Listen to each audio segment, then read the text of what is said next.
What's going on, Cancer? I salute the divinity in you, and welcome to the Chariot Friends. Justin here, and how are you feeling? The moon's in Capricorn, and this is an interesting one. I find that this is a great energy for really looking kind of outside of yourself a little bit to remove yourself, not to ignore the emotions, but to be able to look at the emotions really from a responsible standpoint, where I think we're really going to get into the kind of weight that it comes sometimes when you're talking with Capricorn energy and the responsibility that comes with that dynamic force that is the Capricorn. There's some interesting insights that were coming in as I was kind of meditating on this energy. But before we get into all that, if you're new here, again, my name is Justin. And now that when you're coming across this video, you're in sync with the moon, and who doesn't love that? And this is a place for you if you happen to have Cancer in your placements. Sun, moon, rising, maybe Saturn, wherever. This one's for you. Or if you just want to sync up with the moon, who doesn't benefit from that?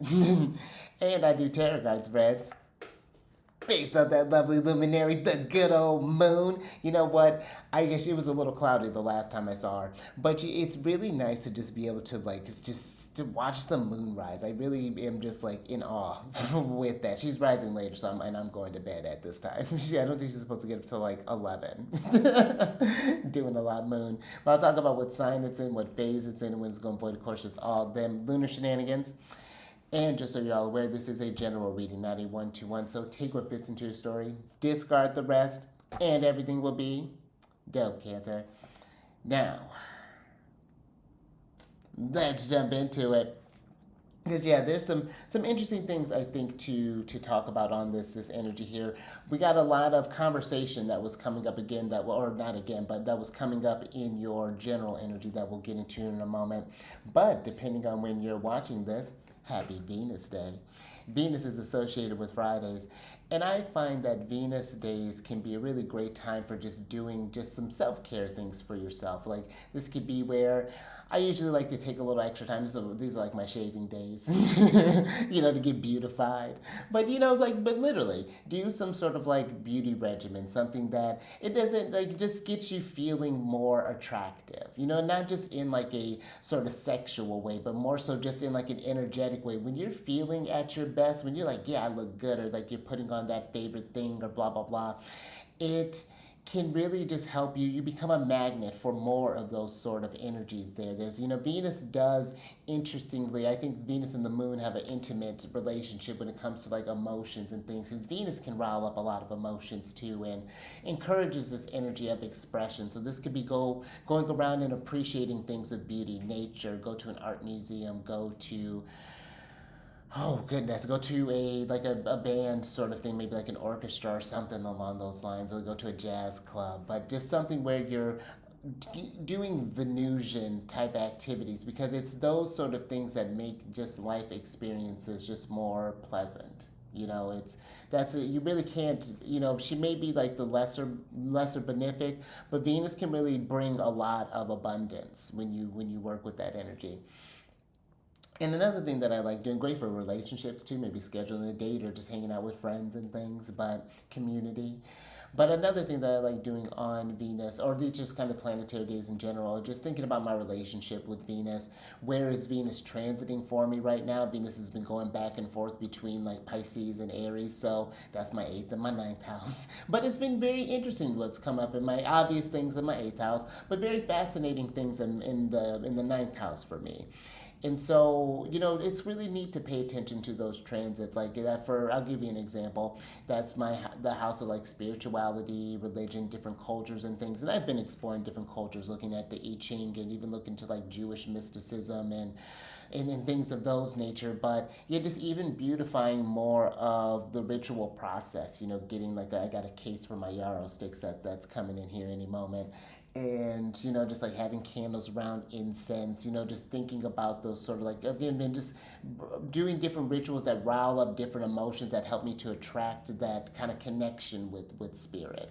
So those are just some ways that I like working with Venus, and I explore that kind of relationship with Venus. Where do you have Venus natally? What sign it is in? What house is it in? What aspects are going to Venus? When things are aspecting, when things are aspecting your natal Venus, and when Venus is aspecting your natal planet, planets, thinking about those sort of things can be very useful, and it help you build a deeper relationship, I think, with the planets that's not so overwhelming. So you don't have to think about all of the things. It's like, you know what, I'm just going to focus on Venus things today. But I think that's enough Venusian shenanigans. Let's try to say that 10 times fast. Let's get into the lunar shenanigans. That's easier. On the 18th of April, the moon is going to enter into Capricorn at about 7:11 a.m., and that's going to be Pacific time. And we're in a waning gibbous phase. And we're getting closer to the last quarter phase where, we've been reflecting on this half of the lunar cycle and maybe thinking about the things that have been getting in the way of maybe whatever our great work is, the great sacrifice, or in the I-Ching. And thinking about, again, what are some things that are maybe could be a bit more disciplined in. And I think that Capricorn energy is great for those reflecting on kind of the grander picture of things. Because Capricorn they're ruled by Saturn, so that already, there's a lot of expectations that comes there. Saturn demands a lot. And they're the cardinal earth sign, and they're receptive or yin in nature. And that's what I find very interesting about Capricorn and Cancer, where they're these receptive energies, but there's still an activeness to them. They're both initiators of something, Cancer of emotion and Capricorn of form, when you really think about that, when the earth energy. And that's like Capricorn really is kind of like the birth of the zodiac when you kind of reflect. I know it falls in like the wintertime in the northern hemisphere, but there is something about that this body is a representation of the earth energy, and the responsibility, again, that Saturnine energy comes on that. That's where could be this heaviness sometimes, I think, with Capricorn, this somberness, but it's because they're building something great. They have this grand vision that they are able to achieve, but again, with Saturn, it's those things that take time, and this is why the moon finds itself in its detriment. One, because it's opposite of its home sign of Cancer. But the nice thing I do find, I think, that can really help ground the moon is that where it's nice to feel the emotions, and how you have to have those relationships with the emotional side so that you can really express something, to really evoke, so that things actually matter. Because when we suppress those things, where I can find the moon gets in detriment is that it thinks like, oh, I don't have time to feel right now. I have to do this, or I have to do that. There's so much work to do, so much things to build, and so little time to do these things that I can't take a minute to cry or relax or do things that feel good for me. It just has to do the grind. And then so that's where I think but my point is, I think that the moon, or what Capricorn can do for the moon, is to help find that healthy balance where it's just like, okay, even though I'm feeling this type of thing, let me get through this hump and then take this time to reflect. Take this time to process how I'm feeling about this whole experience, And it gets, I think, a little complex sometimes, I think, when the moon in Capricorn. But I think that it really can be great for just thinking again about just sort of like long-term goals. Like, what am I doing with my life? Even just on a base level, which I know that's a lot, that's a heavy ask. But just like, okay, what am I doing right now? What is the current thing that I'm wanting to master, that I'm wanting to achieve? And what for? How does that contribute to something greater? How can I take this even further? And then I think that what happens is that Capricorn can help the moon channel the emotions into something more constructive, and then you're enjoying the process while also finding ways to deal with those kind of emotional turmoils along the way here. And I think that Capricorn too, because it can feel, I think, a depression sometimes, a heaviness again when it's feeling maybe frustrated or feeling stuck. And I think that having those sort of just earthly practices, those things that you do daily, that just help you get in those mindset of the great work. Like, this is all for this. This is, this little maybe tough period right now is going to help me get to here in the long term. Again, this is when we're in Saturn and Aquarius, we really are thinking more kind of the time is is really a factor that comes into that. And I think that's, yeah, just a little something to consider there with the moon in Capricorn, just where things are going and what maybe some things are getting in the way of that. But let's get into your general energy of the day, because I think that's a very interesting one. because it's you got lake over lake here, which translates to hexagram 50 gram or 58 lake. A lot of water here, but it's different than just the hexagram water. You know, the lake is a combination of earth and water because the in order to have a lake, something needs to be able to surround that. Something that needs earth to contain that.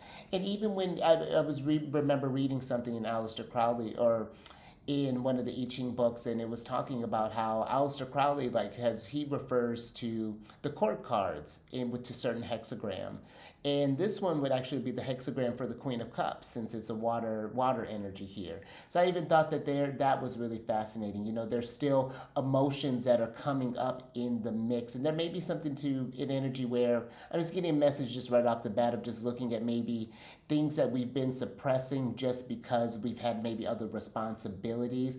Because where you do have to tend to earthly things, you do have to tend to all the aspects of selves, the waters, the fire energies, the air energies. They're all needing to be balanced, and they're all needing their appropriate amount of time there. So that's just something I think to think about. But yeah, your general energy today, you had for your hexagram, you got changing lines 1, 2, and 5. So in the description box, I have a link that has, I think it's translated actually as joy on this website, but it'll take you to this website that'll give you a layout of all the changing lines. And I invite you to reflect on them to see what things come up on you. Again, meditate over these next few days while the moon's in Capricorn. But let's talk about the first line here because it says, gentle talk, all goes well. And I think that if there's just been a need for a conversation to be had, I think that this is coming in it with a light sort of touch, a Queen of Cups type of touch, where it's just like, you know, you've sensed something is off and it's just like, hey, we don't have to talk about it, but know that line is available if you do need to get something off your chest. If just the weight of the world has been a lot, or there's just been something just kind of eating at you, because you know you're just thinking about Capricorn and Cancer as well. They get kind of prescribed the parental sort of the parents of the zodiac. But I think that there's something here where you think about the more kind of fatherly aspect gets applied to Capricorn, and I think that there's this yeah, it's a gentle but affirming sort of like, okay, like I'm maybe not ready to talk about this, but thank you for creating that space, you know, for creating a dip in the land for the water to settle if it needs to, you know. So that may be something where you're either inviting that for someone, or this could be where you're needing to tell someone just like, hey, you know what, I have been going through a lot of things here lately that maybe I've seen maybe a bit off, and I'm still processing how I want to talk about this. So maybe just give me a little time, a little space, and I'll open up in due time. You know, you creating that space for the water. So that's just something that just kind of comes up there. But next, let's talk about line 2, because this is really nice. It says, sincere talk, all goes well, regret disappears. And, you know, when you think about sincerity, you know, when I was reflecting on that doesn't always have to be soft. You know, sincerity means just being genuine. And if someone's, you know, you could be just like kind of just saying just like, hey, you've been maybe acting like a bit of an ass lately. You know, just something to like, maybe it's like it lands a little harsh, but it's just like, this is what you've been giving and you don't like that, right? So let's adjust that. Can we please have a discussion or something? Or at least I just wanted to let you know, like, we can't keep doing things like this. You know, this is something where, you know, I don't think this is about keeping quiet if the situation calls for it. You know, I think that there can still be a sternness, a firmness. We're in Saturnian energy, so there still could be a firmness about this. Like this. I understand you're going through this right now. And that's what I think I do. Again, I like that how Cancer and Capricorn can kind of level each other out. Where it's like, okay, you can feel what you're feeling right now, but eventually we're going to have to deal with this. So I'm going to give you this time, and then around this time, how about we look back into this, kind of circle back and see what was going on there. Just maybe giving someone not excuse, like kind of excusing it, but not letting them like just walk all over you. So that's just another thing I think that just kind of comes through with this one. But overall, both things talk about all going well, but it's just about communication and figuring out, especially if we're talking about emotions, how to communicate them effectively, and not do it in a way, I think too, because I think maybe Capricorn maybe energy could come across a little cold, possibly. So that's something where you maybe just want to consider that, like creating a space or something doesn't mean it's, and I guess we'll talk about this honestly in the next one, because let's talk about line 5, which says punishing the downtrodden, peril. And when I really think about this punishing, when you, especially if you have someone who's maybe coming to you, who's already feeling a bit down on their luck, who's already, maybe become their own sort of like very, because we're all our worst inner critics. But then to have, maybe you created the space where you wanted to be vulnerable with someone, but then it's just not received well, or it gets like received with more like, like, hey, like I made a slip again, and then you're just like, oh, you're this and that and that and that and that, just like kind of pushing someone while they're down, and all that's going to do is push them out of your life. And I think that, or just creates it exacerbates the situation where emotions are getting reactive. And we're going to get to this point where Mars is going to be entering into Leo here soon, and things are going to start getting a bit hotter.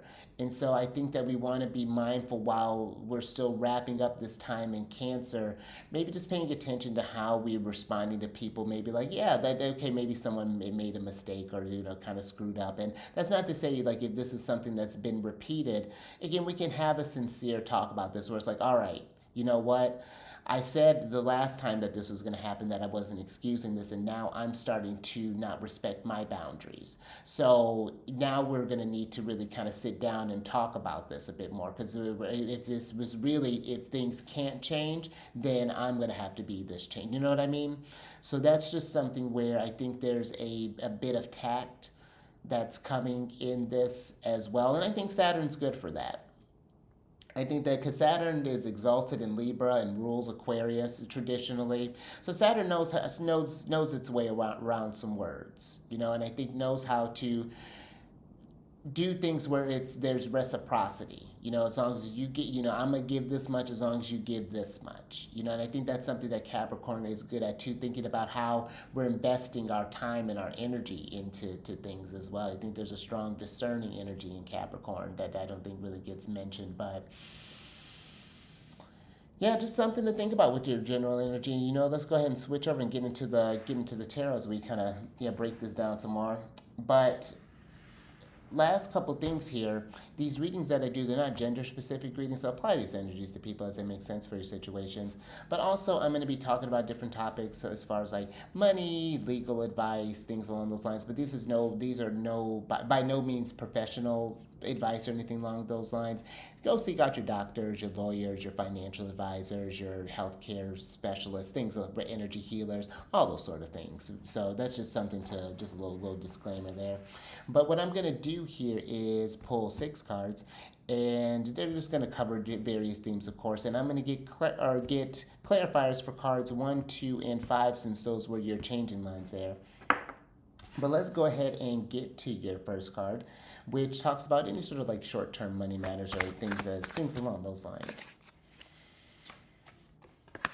Oh, interesting. Good thing we're getting a clarifier. We're starting off kind of strong here. You got the Judgment card. And this could be this realization that maybe something is needing to change. Maybe you've noticed that you've been giving your money to something, and something's been eating up a lot of finances, and you're just wanting to make a change. I'll give you an example. When I used to smoke cigarettes, I would try to find different ways of saving money, whether it be like rolling my own or switching to vapes. And the easiest way to save money was just to quit altogether, which I ended up doing. And I had this app at the time that it would keep track of how much money that I was saving from not buying cigarettes, and it's kind of wild. Like, oh wow, that did free up like a lot of resources, and it was almost rather shocking, but it also freed up a lot of time too. That was something that was very fascinating. I really noticed that like it was a very Saturnian sort of moment that happened that spurred a lot of fire, because the Judgment card can be represented as elemental fire, and when you get those sort of epiphanies and changes, that spurs the will to do something different. It's received a different sort of emotion or a different sort of, it wants to, the energies are wanting to change here. So that could be just something that is, again, having a revelation as far as like maybe spending habits. Maybe you're doing some sort of like budgeting. Maybe you have a realization you need to get a financial advisor because, oh, I mean, like my spending habits are, maybe you got a lot of second house, but maybe Saturn's in the second house, maybe something tough's going on, maybe a little trickiness there. So, just something I think to think about with this Judgment. But let's go ahead and then yeah, but let's get a clarifier on this. Ooh, interesting. And I like that. You got the Princess of Disc here. And the Princess of Disc, or this can be known as the Page of Disc too, there is a lot of earth that's going on with the Princess of Disc. There's a lot of fertile ground, a lot of opportunity here so whatever this change is, I think that it can be something that can potentially maybe produce a lot more abundance, have a lot more resources available to you to do other things. Maybe you can find yourself now able to invest in, let's say, maybe like a trip or something because you just made just small little budgeting habits, as opposed to just like maybe impulse spending, for example.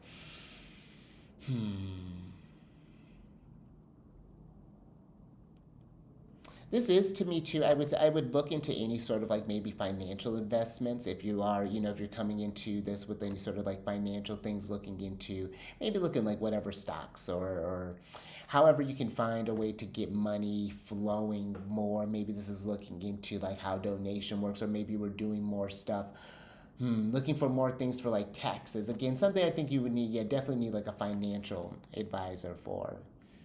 But yeah, an opportunity, because the Princess of Disc, she's fertile one, and that might be something too, I guess we'll get a little bit more on this story. I would be, if you're thinking about babies, this may be time to be thinking about those sort of investments there, and that might be what this epiphany is. Maybe something real is coming to the mix there, and like, okay, we got some different responsibilities that are happening there. Maybe a gentle talk is needed to be had. Just going back to your first line, but then look at that, all goes well.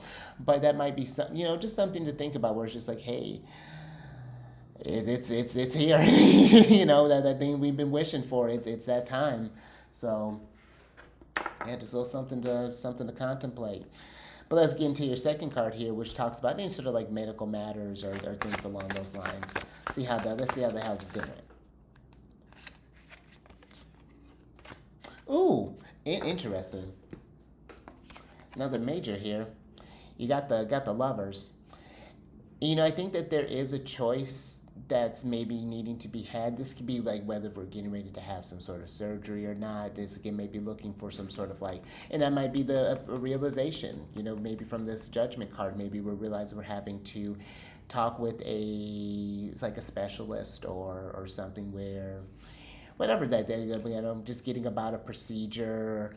And the Lovers is Gemini energy, so there might be, again, a conversation, maybe a sincere talk that's needing to be had, whatever. And it doesn't have to be all just like, maybe tough news. We're in Saturn energy, so yeah, the tone got a little somber. But this could just be where we're just having just a sincere talk of just like, hey, maybe we need to maybe make our relationship a little more, or, maybe look at this bee's all dressed up. So, maybe just like we're thinking about, I don't know, like it's, maybe some sort of like, maybe that might be a choice with like children possibly, or and this could be even just like a lifestyle choice. possibly change here that's going on, like a big one. You know, again, when we get majors that are coming through, these are sort of bigger changes that are happening. This could be where you decide to maybe cut out red meat altogether. Maybe you just go to seafood, or maybe you just do vegetarian, or maybe you do vegan, or whatever that is. You know, something along those lines. Or you know, you're thinking about growing your own food versus, you know, just kind of like processed things. And you know, these, you know, let's see, let's get a clarifier on the Lovers.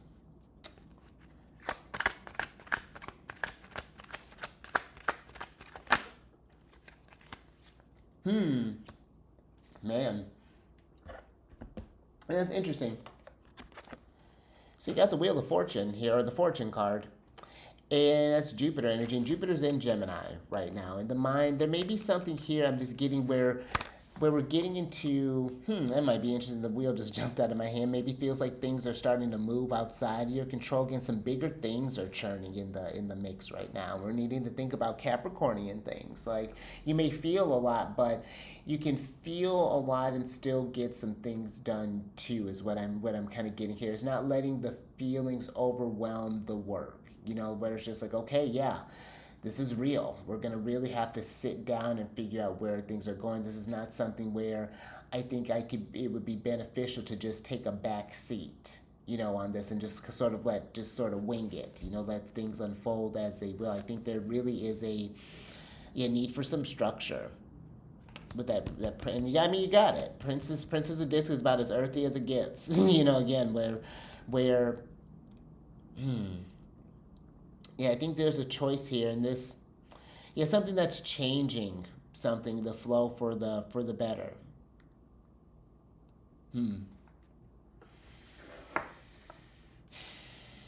Let's get into your third card, which talks about any sort of legal matters or social affairs.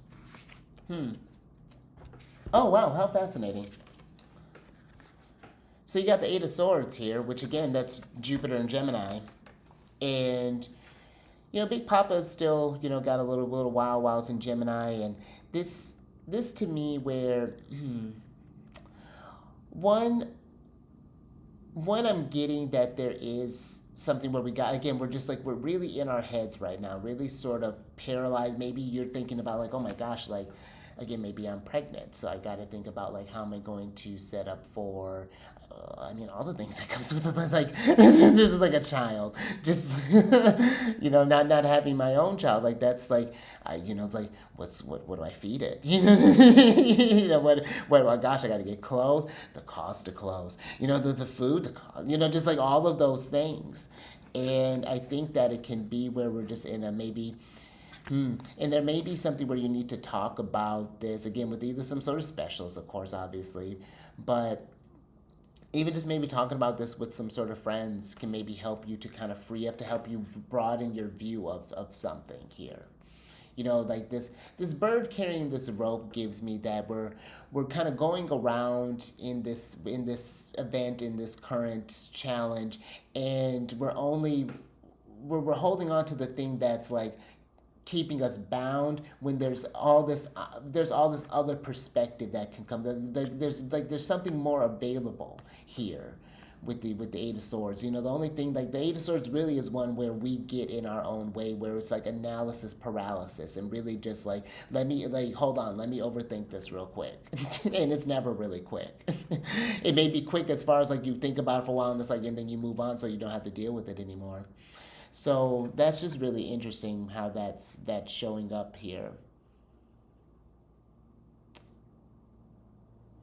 And I do think that it's just like some action is gonna have to be taken. So just a little something to think about. Let's get into your fourth card, which talks about any sort of like marriage or romantic matters, relationships, things along those lines. See what's going on there.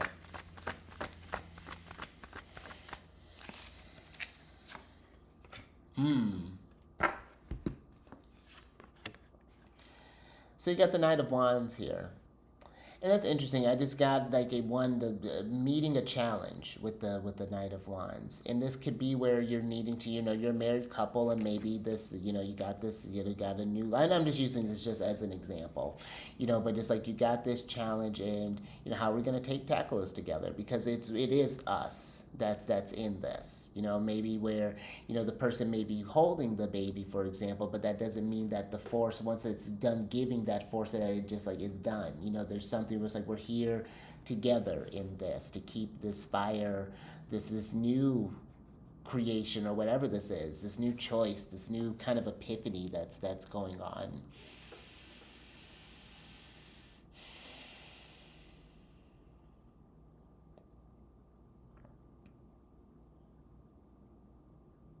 Yeah, that's interesting. That's all I got for him. That's very fascinating. All right. Let's go ahead and get into your fifth card, which is going to talk about any sort of like immediately pressing affairs.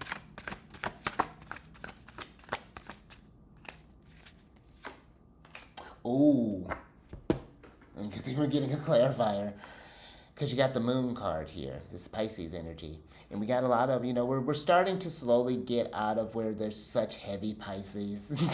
Venus won't be out of Pisces until the 30th, but Mercury just moved out. It's literally just Saturn and the node just kind of hanging out. Venus is, slowly moving through there too, but she's right there.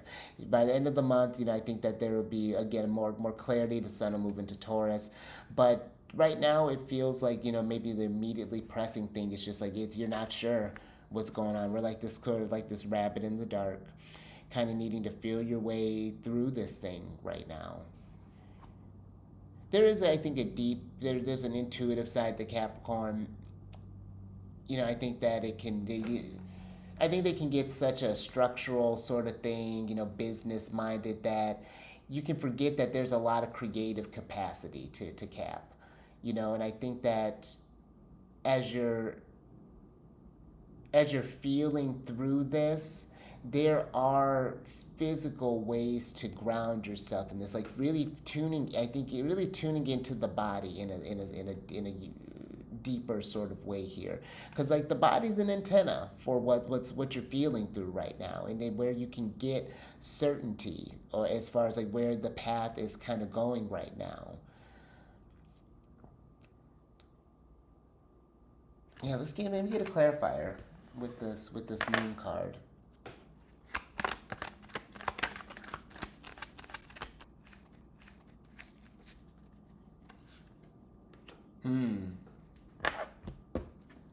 That's interesting.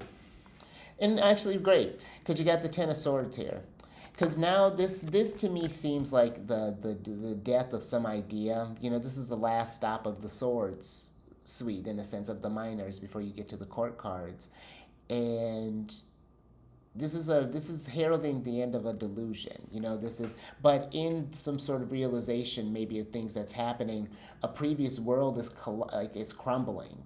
And and I think that clinging on to those old thoughts will lead one to ruin. And I think when we go against the wheel, because the Wheel of Fortune is not just, I think, just necessarily abundance. It's more so how we're flowing in with the changes, because the wheel's always turning. And if we're just stuck, and we're just going to, we're being pulled along, as opposed to working with the cycles here. And I just think that something is just coming to an end, and that might be this uncertainty is coming to an end. But I think that there's a need to an embracing of an idea that's like, what, this is real now, and I can either ignore it or I can embrace it, and the uncertainty that's maybe coming with this, really embracing the unknown, and that can be a bit frightening at times. But I think, like, as you're going along this thing, like, it's, again, things will come clear. You're just there's just a need to more so intuit through this experience right now.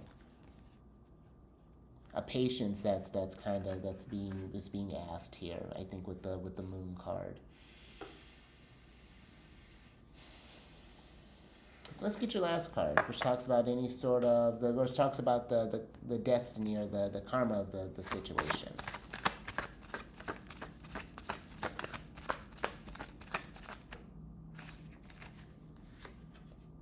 I'm with it. So you got the Three of Coins here. I'm really with that. Because I think that the outcome is that there's work that's about to come. And I think we're talking about all of this talking, and I don't think, this is not a time where I think we're needing to fight through this thing. This is a time for cooperation, with whatever this change is going on right now. And yeah, it's going to be probably a little bit of busyness, but I don't think it's just busyness for the sake of that. It's to help you to get back on track, well, again, with the great work, the great sacrifice, that whatever the calling is, the Capricornian thing, the legacy or whatever that we're leaving behind. This is one of Cap's cards. This is Mars and Cap. This is probably the strongest Cap card. Mars in Capricorn. And yeah, there's matters of the material at hand here that's requiring energy, that is requiring change and an action and maybe a deconstruction. And I think, again, being open to maybe collaboration, maybe is something where you maybe need to ask for some sort of help, or maybe someone might find themselves asking you for some sort of assistance. And yeah, this is something to think about. Now let's get some advice from Saturn.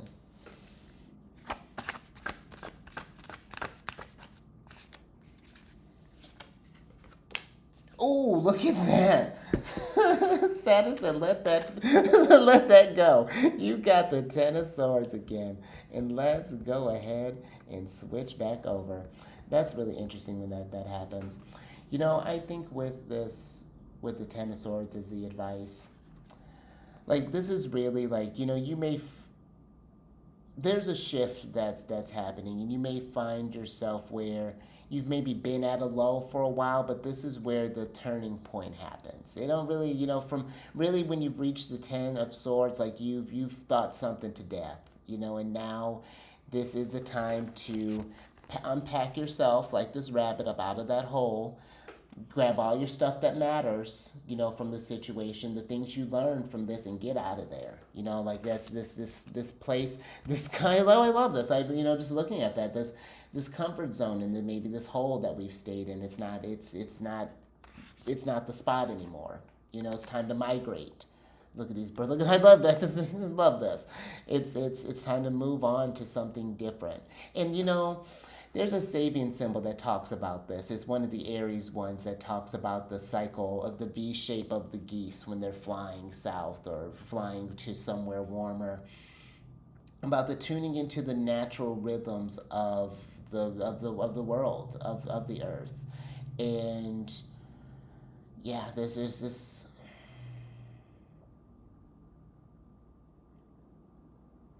Something is changing here. At least I think there's an invitation to get here out of maybe just like a rut, especially when we were talking about with that sword, the Eight of Swords.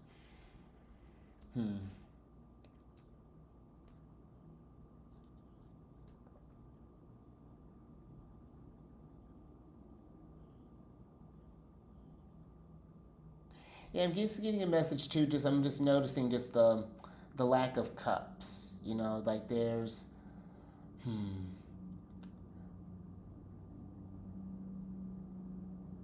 I think for some there may be a need to maybe include a bit more water, the feeling, how we're feeling about something into the mix, but I'm getting a bit of a stronger feeling of more needing, and I think it's just because it just hasn't been available unless especially if you don't have, because I don't have a lot of Earth. I don't have any planets in Earth placements. So it's like it can be kind of hard if it's hard to ground something that like there's a need for that fire, water, earth thing, or excuse me, fire, earth, air energy to come into the mix there, if that makes sense. Like more of those kind of components needing to be an active force. Maybe the emotions with all that heavy Pisces has been driving the mix, and now it's like that water's starting to evaporate some.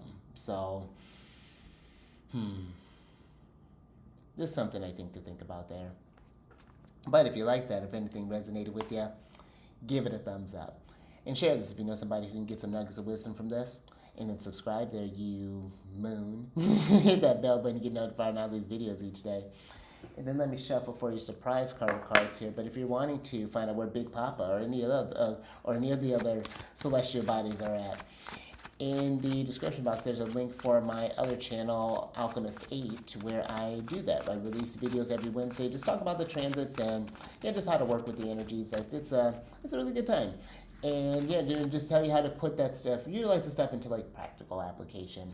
And then I have these videos talking about different planets and celestial bodies in different signs, in different houses, different signs in different houses, yes. And so they're all by playlist. I have these 12-sided dice that I just roll and just kind of share my thoughts on the placement and how to maybe work with those energies. But that's available for you. But let's go ahead and get into your surprise cards. You got 2 of them here. So one, you got the Witch Bottle card here. And then the other one, you got the Heal card. And I just think that sometimes, when this one kind of pops up, I think the Witch Bottle. I think about the things sometimes that, like, where we keep things bottled up sometimes. And the water, where I think there is a time and a place for emotions, yes. But I think when you let the water sit too long, then it just gets stagnant and then it just starts brewing and then it gets, it's like trying to keep a lid on a boiling pot. I just think that there's something about a release that's needing to happen that not just will be a healing thing, but will, once you release some of that weight, then you can fill that reservoir, that lake back up with something more, with fresh water, fresh energy that's coming through here with this. I think that there's just a need I'm getting just to kind of like empty the vessel out a little bit or just kind of clean the lake. Maybe the lake has become a little contaminated or just been in need of just some filtration or something along those lines there.